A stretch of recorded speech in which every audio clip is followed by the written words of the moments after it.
Salut à tous, bienvenue dans les brèves de l'écho.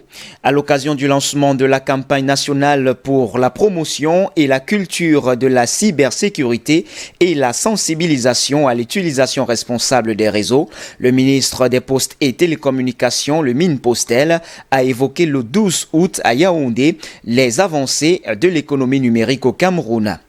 Au cours de ces dernières décennies, notre pays a connu de grandes réalisations dans la mise en place des infrastructures nécessaires aux technologies de l'information et de la communication TIC et un accès croissant et largement répandu d'Internet à haut débit. De moins de 10% en 2007, la pénétration d'Internet au Cameroun a atteint les 30% en 2020, a déclaré ainsi Minette Libom Lilikeng. Une preuve, selon le MINPOSTEL, de l'intérêt que les plus hautes autorités de l'État n'ont eu de cesse de porter au développement de l'économie numérique. Cette évolution en espace de 13 années, a expliqué le membre du gouvernement, émane de la révolution numérique prescrite par le chef de l'État. Ce qui a permis d'impulser le développement à travers notamment la création d'emplois, la facilitation de l'accès à l'information et le développement du commerce.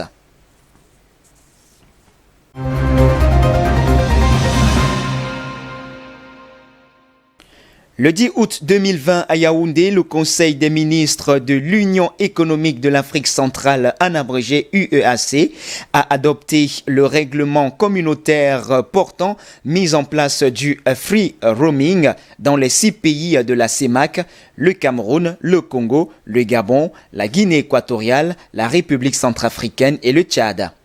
Le Conseil se félicite de cette décision qui participe de la densification de l'intégration des peuples au sein de la CEMAC en ce qu'elle vise à faciliter la mobilité des populations à travers les technologies de l'information et de la communication en réduisant les coûts de communication, souligne ainsi le communiqué ayant sanctionné la 35e session ordinaire du Conseil des ministres de l'UEAC. Cette réglementation communautaire portant sur la gratuité du roaming entre les pays de la CEMAC avait déjà été adoptée le 28 février 2020 à Douala, la capitale économique camerounaise. Le quitus du Conseil des ministres de l'UEAC, intervenu le 10 août 2020, ouvre ainsi la voie à l'entrée en vigueur du free roaming dans les 6 pays de la CEMAC dès le 1er janvier 2021, comme le prévoit le chronogramme de ce projet communautaire.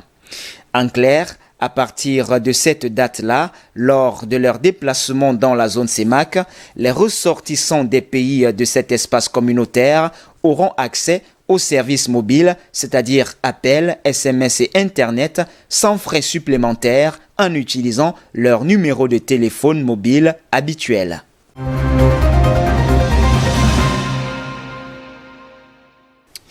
Et puis c'est un exercice délicat pour un pays.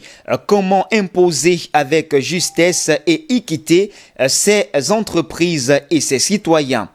La République démocratique du Congo s'est donné 3 mois pour dépoussiérer et réformer son code des impôts.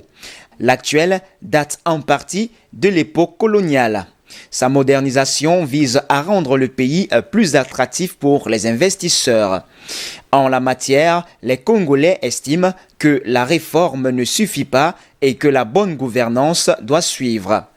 Le nouveau code à mettre en place doit être une voie balisée comme dans une ville moderne avec un code de route connu des conducteurs, déclarent ainsi les économistes. Les entreprises installées au Congo attendent avec impatience, selon Jean-Jacques Samba, conseiller du président de l'Union patronale et interprofessionnelle du Congo.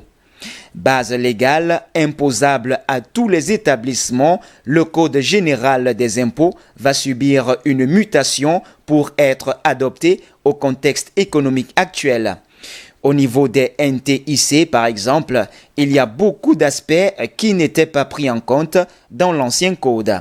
Il faut donc l'adopter et regarder les avantages. Ça va certainement renflouer les caisses de l'État.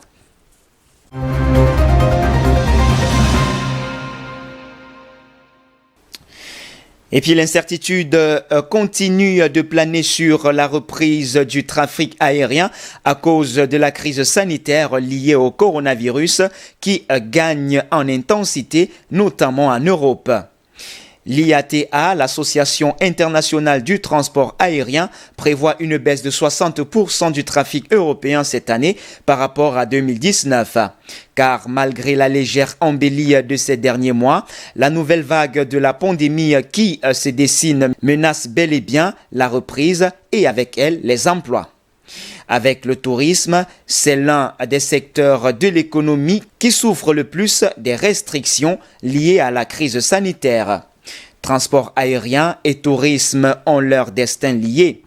Les hobbies du secteur aérien, l'IATA estime aujourd'hui à plus de 7 millions de nombre d'emplois qui sont menacés par sa mauvaise santé. Parmi ces emplois, le personnel des hôtels et des sites touristiques. C'est 1 million de plus que ce qui était estimé encore en juin.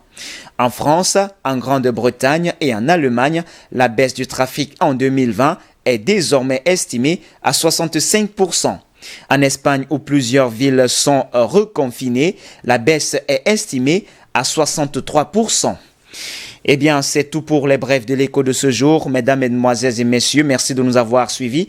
Tout en vous souhaitant de passer un agréable week-end, les informations se poursuivent sur nos antennes d'IBS Télévision.